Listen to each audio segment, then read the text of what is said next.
Hi there, did you know that Podcast and Chill has only 31 episodes that have over 1 million views?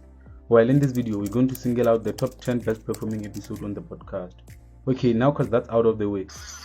At number 10, we have episode 392, which was considered the funniest episode on the podcast network. This episode was co-hosted by Popps because Sol had monkeypox or something like that, so Popps was standing in for him. And this is the only Monday normal show to make it to the top 10 list of the most viewed episode on the podcast, with 1.5 million views. So shout out to Mpho Popps. Moving on to number 9. At number 9 is the Zodwa Wabantu interview, episode 176, with 1.6 million views. This is the oldest episode to make it to the list, having been shot nearly 5 years ago. In this candid conversation, Zodwa explains why she lets her fans touch her punani, addresses her beef with Kanyumbao at the time, and explains why she prefers dating younger men than men her age. And she also admits to MacG that she is a sphere, letting MacG touch her punani. At number 8, we have the Gogo Skhotheni interview, episode 505 with over 1.6 million views. In this interview, Gogo Skhotheni reveals the shocking news that she has 2 husbands and explains why she chose to have 2 husbands. She further exposes fake sangomas and the use of muti and sacrifices for fame and money. And at last, she addresses a beef with Gogo Maweli, who is also a sangoma. At number 7, we have the Jub Jub interview, episode 309 with 1.7 million views. A lot was said in this interview, and it is considered the most controversial interview on the podcast. Funny enough, this is the same interview that introduced me to the podcast. In this candid conversation, Jub Jub shares his journey from humble beginnings to becoming an icon in the music industry. He also shares his experience in prison, how he met Kel Kumar, how he got into drugs, and how the hit TV show Viajola 99 came about. At number 6, we have the Tol Ass Mo interview, episode 416 with over 1.7 million views. In this heated conversation, Tol Ass Mo shares how being falsely accused of rape left him depressed and paranoid to be around ladies. He explains what happened in court and how toxic feminism almost destroyed his career. He also fights some shots at comedian who turned their back on him, including Mpho Popps and Scum. A lot was said in this interview, it's a must watch. Moving on to number 5, we have the Wandi Ndlovu interview, aka the blowjob interview, episode 457 with 1.8 million views. This is the interview that got Spiwe blowjob. And can someone please tell MacG it's Piwe, not Simpiwe? Anyway, in this weirdly exciting interview, Wandi shares her experiences as a sex worker, exposes her relationship with David, addresses her beef with Golim Fega, and explains the difference between South African men and Nigerian men.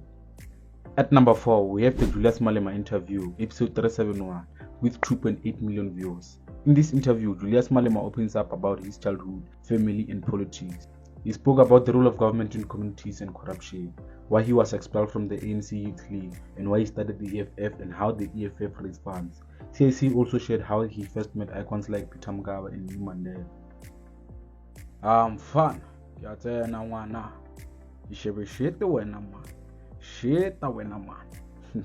Anyway, at number 3, we have the Shebeshxt interview, episode 509, with 2.8 million views. This is the first and the only interview to reach over 1 million views in just 2 days.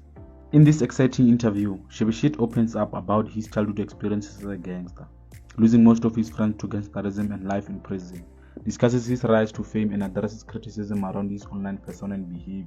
He also expresses his values to loyalty and shares a funny story of how his first song came about. Moving on to number 2, we have the Israel Matseke Zulu interview, aka the King of Futa, episode 249 with over 2.4 million views. This is the first interview to reach 1 million views on the podcast. In this interview, Israel opens up about his life in prison and shares this journey from being a struggling actor to landing the iconic role in User Use. He spoke about his life of crime and how he got arrested, shared his thoughts on the challenges faced by actors in South Africa, and offered advice on how to survive in the entertainment industry. He also spoke about his Zulu heritage and the importance of preserving cultural traditions, then shared his thoughts on the representation of African culture in media. The most viewed interview on the podcast is the Black Coffee interview, episode 434 with over 3.8 million views. This is the longest interview on the platform, not the one year on Tletema as MacG said or claims. In this candid conversation, Black Coffee opens up about his childhood and the accident that paralyzed his left hand. He shared his journey from humble beginnings to becoming a global music icon. He discussed his early days in the music industry, including his struggles and breakthroughs. He also discussed how he felt after winning a Grammy and his collaboration with international artists and producers. He spoke about his experience with divorce, cheating, and co-parenting. He shared his thoughts on the evolution of South African music and its global impact. Black Coffee is a global superstar. So yeah, I must say he deserved the #1 spot. So guys, judging by the top 10 list, which episode do you think is underrated by chillers and deserves to be in the top 10 list? And which do you think is overrated and doesn't belong to be in the top 10 list of the most viewed episode? Leave a comment in the comment section below.